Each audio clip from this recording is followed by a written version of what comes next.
Welcome to Conversate, our podcast where we engage in conversation. And on this week's episode, I, Aaron Gerke, and Kevin Bender are engaging in a conversation about Daniel chapter 6, a popular story, Daniel in the lion's den. Our conversation goes all over the place, though, from just talking about Daniel and this familiar story to the allusions between Daniel and Jesus. But also we have quite a conversation about the realities of heaven and hell. And so we think that this conversation will be really helpful to you in unpacking the story of Daniel in the lion's den. We hope you enjoy it. All right. Hey, buddy. Hi, Kevin. How's it going, man? I'm doing well. I'm kind of matchy with my mug and my shirt. Oh. I don't know. Yeah. Feeling... Black goes with everything, right? It does. It does. Well, Kevin, winter has come to the UP of Michigan, has it not? I believe it has. Yeah. Based on the amount of times I had to snow blow. Yeah. My snowblower ran out of gas. That happens if you don't fill it. Yeah. Congratulations. Yeah, it was kind of a cool feeling. I was like, man, I guess I'm using this thing. Yeah. The good part was that it's not like I was like, oh man, I've been using this so much, I really should fill it with gas. It's been so enjoyable using it, you know, so fun that I don't even realize I'm using it. I know, isn't it just a great feeling that you have to work before you can even go to work? Don't you by the time you get to work you're like, I've already accomplished so much. I know. Yeah. That's why they say you should make your bed. Because if you do that, then you've set yourself up for success. Yeah. But I've always viewed bed making kind of like taking your shoes off and then tying the laces. Yeah. Why am I doing? I don't know. I don't make the bed. Yeah, exactly. Neither do I. Because I got out of bed early enough, Kevin, that I had time to drink my coffee, do my devotions, exercise, snow blow, and make breakfast for the family before they were awake. Oh my goodness. What more do I have to accomplish today? Good point. You know? You sound like a man of formed by deep habits. I could be a man formed with deep habits. Would you recommend that kind of a life? I don't know. I have a love-hate relationship with habits. I like my structures. Yeah. But I also really like messing with my own structures. Okay. I like to have the flexibility to tell myself, I don't have to do this. I am choosing to do this. Yeah, sure. I can quit any time. Yeah, I know. Nobody's telling me to do this. I made the decision and I'm able to accomplish this. Well, that's good. So I like that self-satisfaction. Actually, to have that's probably valuable because then you realize that you are choosing to do those things because of the value you see in them. Boom. You know what I mean? It's not just like I'm a slave to the system. It's like, there you go. Yeah, this plays out. Well, the reason, I can feel you trying to transition this conversation. But let's talk more about me. Okay. I'm just kidding.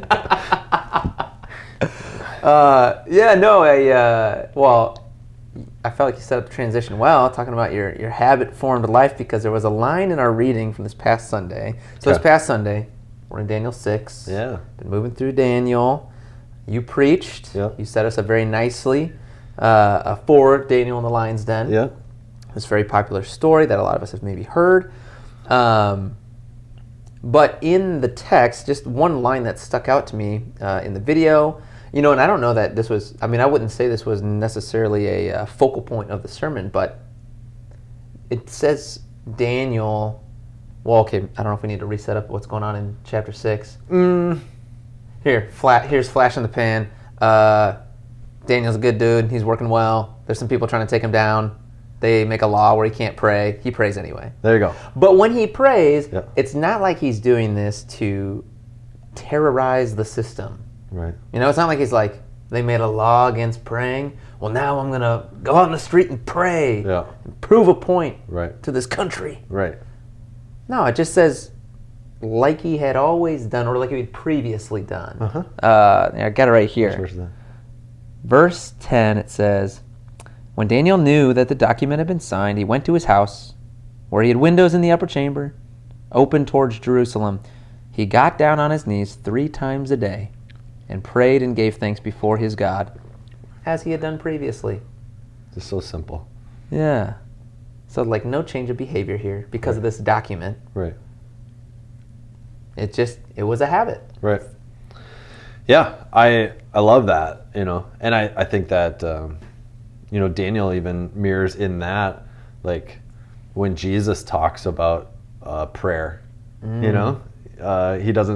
says, don't be like the hypocrites standing on the street corners. Instead, go in secret and talk to your Father quietly in your room. I mean, that's in a way that's Daniel's doing that, right? And that's what you're saying. Yeah. And I think there's value in that and there's power in that. Uh-huh. But even that secret prayer, he's not trying to cause a scene, right? And it's still noticeable. Obviously these guys that are trying to take him down are wondering, how does he get this character? There's nothing wrong. Like, he's not flawed or anything. Like, yeah, that's gotta be it. It's gotta be because he's praying all the time, right? So they try to attack him right at that core foundation, and it doesn't matter. It's just, by this point, thank you. Yes. He's an older man, but it's not just 'cause Daniel did the same thing right away as a young teenager. That's right. Stood up. He prayed. He asked for prayers of Shadrach, Meshach, and Abednego. So even as a young teen, I think he had the great foundation. But now I can only imagine as an older man that's been through different kings and all these different all this stuff and seen God, be faithful. I'm sure by this point he's like, I don't have anything to lose. Sure. Some of that wisdom that comes with age and seeing the shiftiness of the world, but like still seeing the constant through it, right? Yeah, right. Yeah, not really worried about it. Right. Yeah. I hadn't thought about connecting it to Shadrach, Meshach, and Abednego and him bringing them into prayer. But it struck me just now, like, we don't necessarily get people's personal habits. Like, a lot of times in the Bible, these stories, they're like these kind of like big moments, it seems like, when you're reading them, Peter walking on the water or the feeding of the 5,000, it's like these big climactic moments. Right. And with Daniel too, right? We've been tracking with him for all these years of his life. Right. And so you got the statue and these big moments. But you don't always get the peel back behind the scenes, like, this was just what he did. Every day. 3 times a day. He just went to his room, prayed. Yeah. And said he had a window facing to Jerusalem. Oh, yeah, that's right. Which is kind of interesting. Yeah. Like, you talk about going in your room and just kind of, it's this space between you and your Father, right? Your Heavenly Father. But for them, for the people of Israel, the location of their God, right, was in the temple in Jerusalem. And these guys are how many miles? I think you mentioned this in the sermon. 700 miles away. Right. Yeah, so we also kind of peel behind. That's just like a very poignant, like, hope, moment, I feel like, that after all these years. Right. But I guess he had the word from Jeremiah too, right? Right. But also by this point there is no temple in Jerusalem either. Like, that's also been destroyed. Right. Historically. So, he's still just facing to what was, but also what's been promised to be. So the word from Isaiah, is still living. This prophecy that Isaiah wrote, that they would actually return from exile. So you can imagine that those in exile are clinging to that word. But yeah, actually, historically, and I didn't bring this in, but so this. Chapter 6, or frankly, the end of chapter 5, when Babylon falls, October 12th, 539 BC, it's soon after that Cyrus, the Persian king, actually issues an edict to send home exiles. So the Nebuchadnezzar and the Babylonian kingdom, the way that they tried to rule their empire was, gathering, basically taking people from their homeland, doing this training program, trying to send them back brainwashed so that they could be representatives of Babylon back in those foreign lands. But Cyrus the Persian wanted to just send all those people back. And there's captives in the Babylonian Empire, not just from Jerusalem, but from all the lands that they've been conquering. So Cyrus actually basically sends them all back and hopes that all those gods would favor him. So basically, I'm saying this, like, I don't know at what point in Darius's reign this happened. I actually didn't look at it, but it's possible that exiles are actually already like going back to Jerusalem. So you can go to the book of Ezra. Actually, Ezra chapter 1 begins with that return back to Jerusalem and sets that whole stage about how all that stuff was happening. So you just think about all that upheaval, and maybe even Daniel by this point, maybe people are going back, and he just stayed. So he didn't. I think he could have gone back, but he stayed in exile. He died in Babylon, or at least that's what we think happened. So. Sure. Yeah. Man, that's a statement too, of his life and his faith, Right. kind of the trust and knowledge that he had of God being present with him as well, that he didn't even necessarily feel the need or the call to go back. Right. And I mean, God had used him a lot. Well, and that was kind of the intro, right, to chapter 6. Darius comes in and he's like, hey, who's this Daniel guy? Let me get the scoop on him. And he's like, well, he's pretty good. Right. Well, I mean, and not all the Israelites went back either. Like, if you know the book of Esther, that's when Esther takes place after exiles have returned home, and Esther and Haman, her family, they stayed in Babylon in the same. In Susa. Sorry, a different place in the Persian Empire. But but God, allows those things to happen to continue to protect His people and stuff too. So, yeah, lots of cool history stuff if you like that sort of thing. So, I don't know. Totally. Yeah. Well, now, Aaron, I want to come back to. So I'm gonna come back into the sermon here. All right. Because there was a line that's really stuck with me ever since your sermon. You kind of used the language, I think, in a few different ways, but. It was a Mr. Rogers guy. Okay. Mr. Who is it? McFeely? Mr. McFeely. Yeah. Mr. McFeely. Speedy delivery. Yeah. Mr. McFeely. Mr. McFeely. Yeah. Yeah. So. So you like Mr. Rogers? I did like Mr. McRogers. Dude, that guy was great. Yeah, you can buy his sandwiches at McDonald's. Mr. Rogers neighborhood. Yeah, I watched that a lot. So Mr. McFeely, the speedy delivery. What stuck with you when I said that? What was memorable? Well, so that language of deliver, because that's very thematic in the Bible, I feel like, right? I mean, the people here are waiting for deliverance. Yeah. You think about the nation of Israel as a whole. I mean, maybe that deliverance has already come, right? Yeah. Through this King Cyrus, who might be Darius, might be the same person. But then, obviously, in this story, for Daniel individually, he's looking for deliverance from, honestly, a pretty horrifying situation, to be thinking about being tossed into a den of lions. Yeah. Especially how the story ends up for those who were trying to get Daniel, I know. I mean, it's intense. I know, and sorry, I don't mean to interrupt, but the end of the chapter where the judgment comes upon the people who, that's the part that gets left out of the children's Bibles, and unfortunately I left it out of the sermon too, but they and their wives and their children, they're all thrown into the pit, and the lions tear them apart before they even hit the ground or something like that. Yeah. Which gives you the sense of what Daniel survived, that the lions are that ravenous, but if you think of it, sometimes judgment is deliverance, so the judgment of your if you are oppressed, the judgment of your oppressors is your deliverance. Yeah.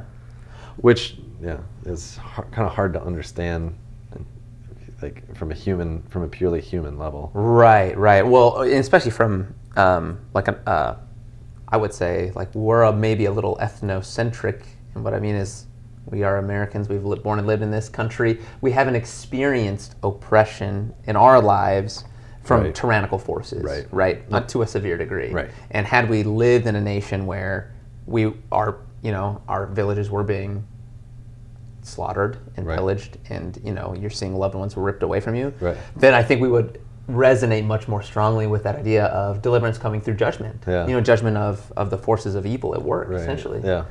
But yeah, so deliverance. So God delivers Daniel in this story. But in the sermon, then you made this nice move to kind of the Christ, Jesus, and God.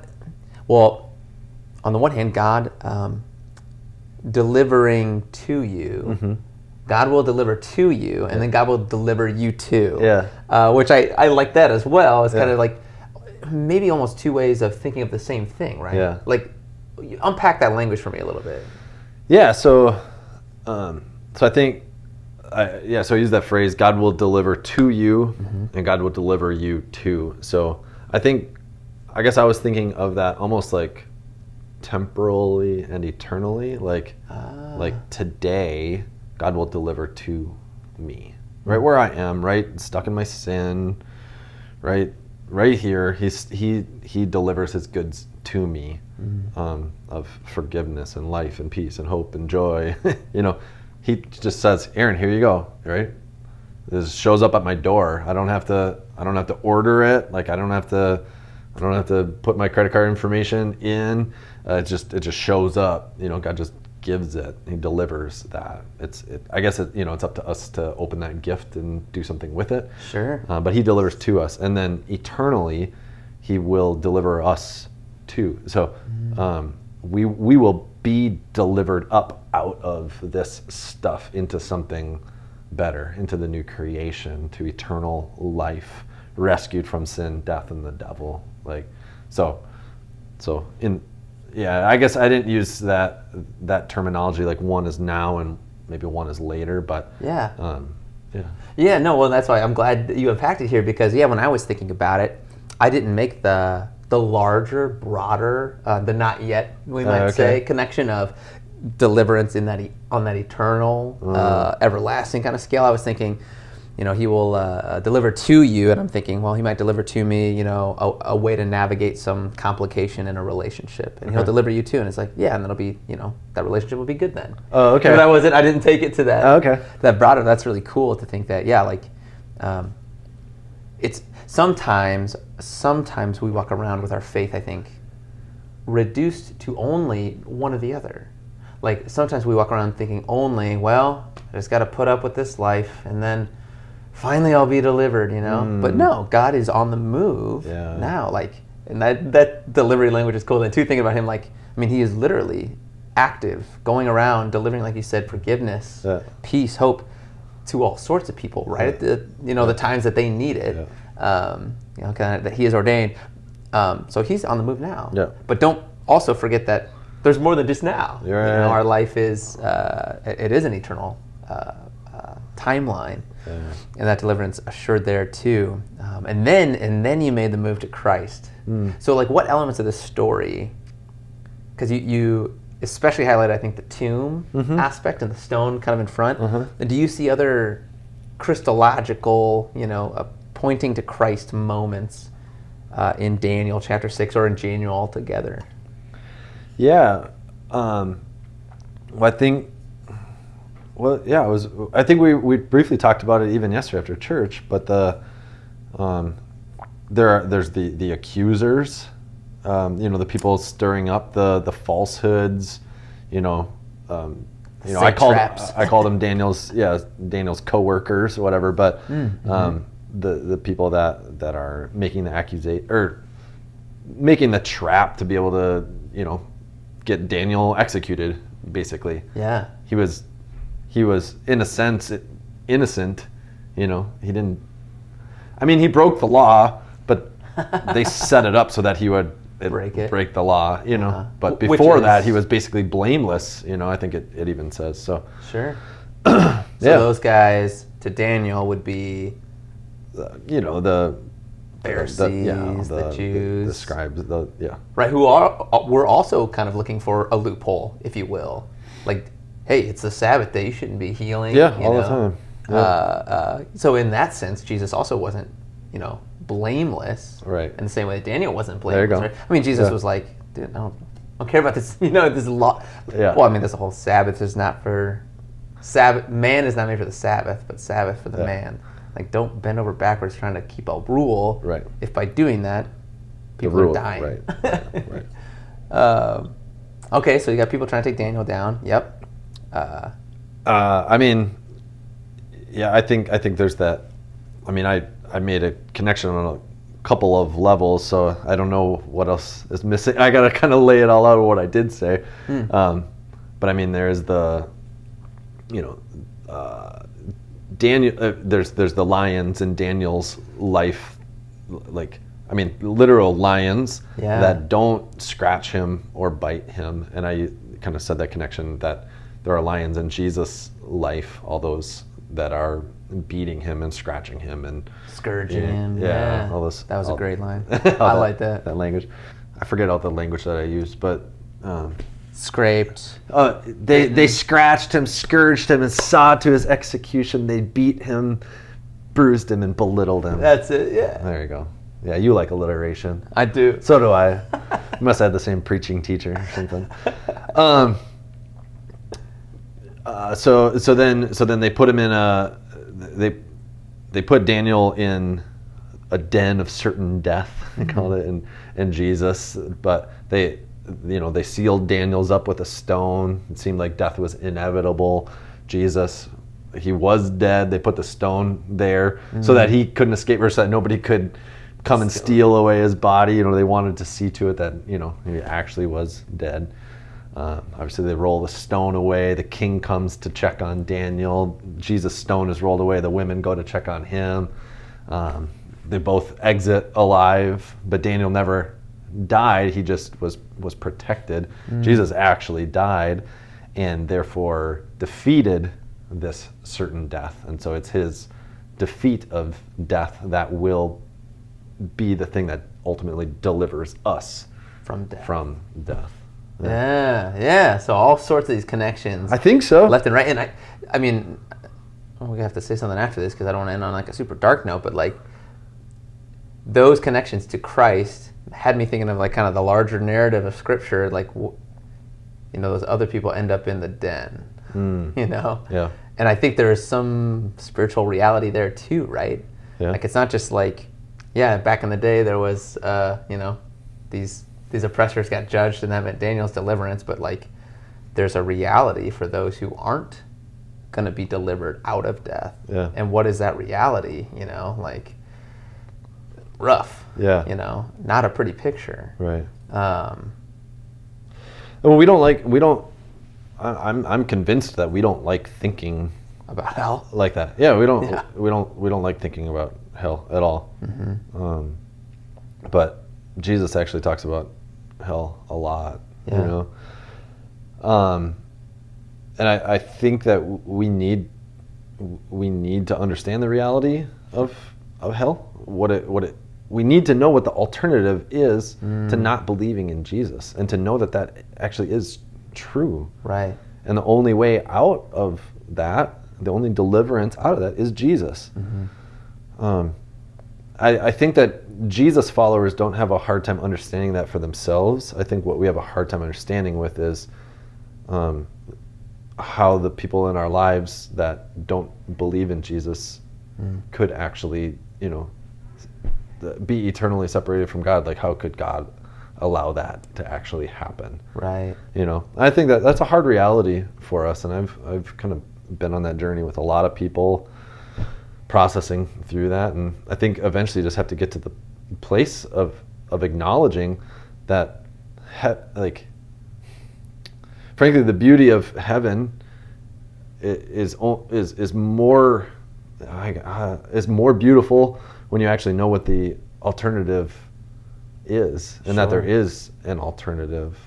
And that's what makes the gospel so beautiful, that we know that we don't, like, we deserve to be devoured by the lions and separated from God. Sure, Daniel might have been innocent, in the eyes of his coworker, Darius. But I know that I'm not innocent in the sight of God. Like, I deserve eternal condemnation. Like, I will admit that. Yeah. So that's where the grace of God comes in and delivers us up out of that. So I yeah, I don't know if those of you listening, if you've wrestled with that, I'm sure you probably have. Like, Right. how could and a lot of times we don't have a hard time. I think we don't have a hard time for the real bad people, Right. in the world, going, well, yeah, they deserve it, But for the people in our lives that we love, who seem to be perfectly nice, good, caring, kind people, we're like, how's that possible? Right. And those are hard realities. And I think we have to admit that, like, that's, But not shy away from it either. I mean, in that sense of, we can't act like it's not a reality. Right. And yeah, and that should, like, the reality of hell should motivate us to be people of grace and compassion and sharing the light and love of Jesus Christ. Yeah. Not using hell as a scare tactic to scare the hell out of people. Right. But to bring Jesus to them. Totally. I actually just had this conversation with a guy that I'm discipling, this reality of hell, and the kind of what we came to the conclusion of was, it's hard for us to get to the place of understanding hell in terms of a place you go when you die. We don't like thinking about that. Yeah. But I think it's easier for us to understand that hell is also in some ways a reality in the world today. Yeah. Yeah, people talk that way. Like, this is a living hell. Yeah. But also in the same way that heaven is a reality for us today. So in our relationship with Christ, heaven comes to meet earth, right? So when we're in relationship with Christ, we actually, like, we live, it's all that stuff he delivers. Yeah, exactly. It's the peace and the hope and the joy and the life and the forgiveness and light and love, and it's just, here you go. Yeah. I want to give you a better reality.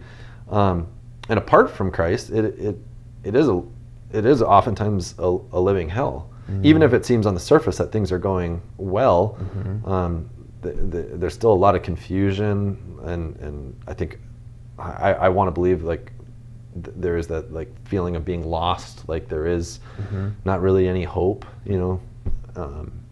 So for us, our motivation for bringing Christ to people who will eternally be separated from him if they don't believe in him, I think we have an easier time to talk to them, not saying, hey, when you die, you're going to hell and you're going to burn in a fire and, yada, yada. But actually to remind them, there's a better way to live today. Right now. Yeah. Right? This is, I see what you're going through, and it seems like a living hell. And where are you finding any hope or peace in any of this? I want to tell you that there is the possibility for you to live in hope, even today, in Jesus. So, like, I think that's a more practical application for us, and true that heaven and hell are also present day realities, not just this thing that not some place that you go when you die. Right.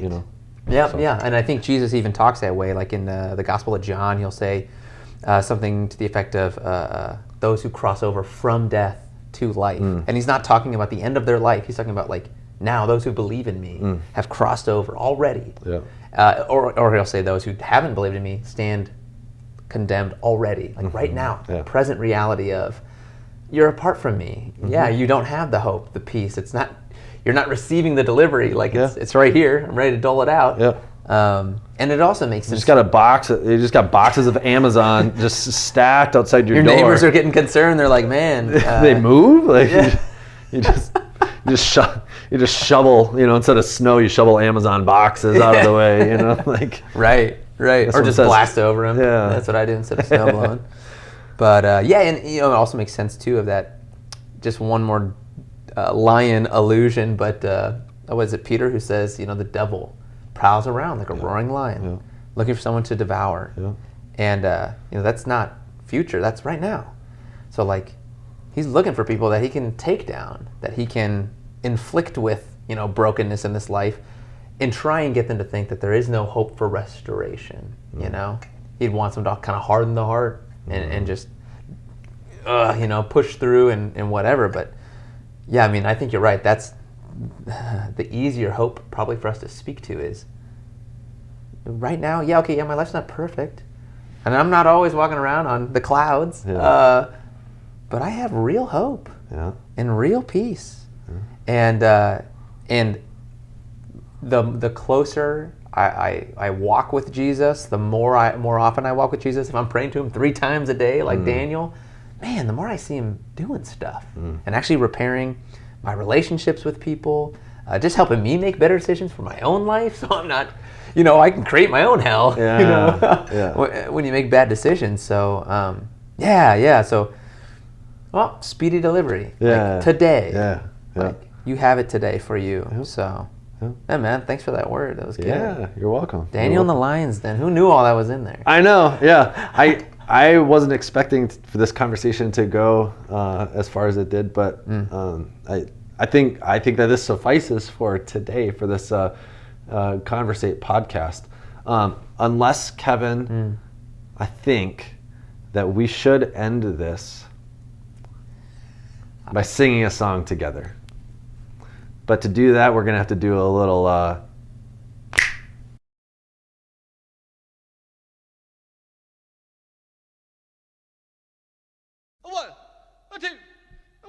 two, three, four.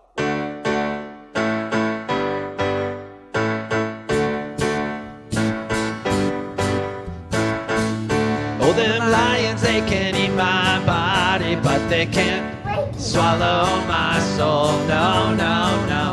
They keep on trying to crash my party, but they can't Slinky! get control. No, no, no, no, no, no. No way, baby. No way, baby. Satan prowls like a roaring lion, seeking whom he will devour. I know that while he keeps on trying, he's no match for Jesus' power.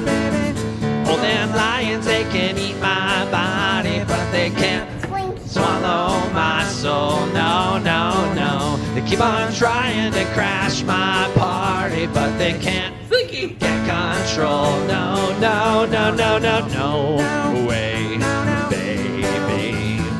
No way, baby. Even demons believe and tremble, but they try to ruin your life the same. I know that when the saints assemble, Satan runs at every sign of Jesus' name. Oh, baby. Oh, them lions, they can eat my body, but they can't swallow my soul. No, no, no. Keep on trying to crash my party, but they can't Slinky! get control. No, no, no, no, no, no way, baby. No way, baby. Looking up to heaven in the morning, looking into scripture at night. Somebody sending me a warning, but I'll let Jesus make it right. Oh, baby.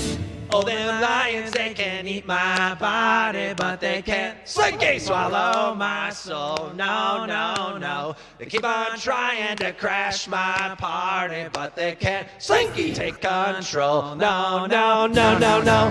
Oh, them lions, they can eat my body, but they can't swallow my soul. No, no, no. They keep on trying to crash my party, but they can't Slinky! get control. No, no, no, no, no, no.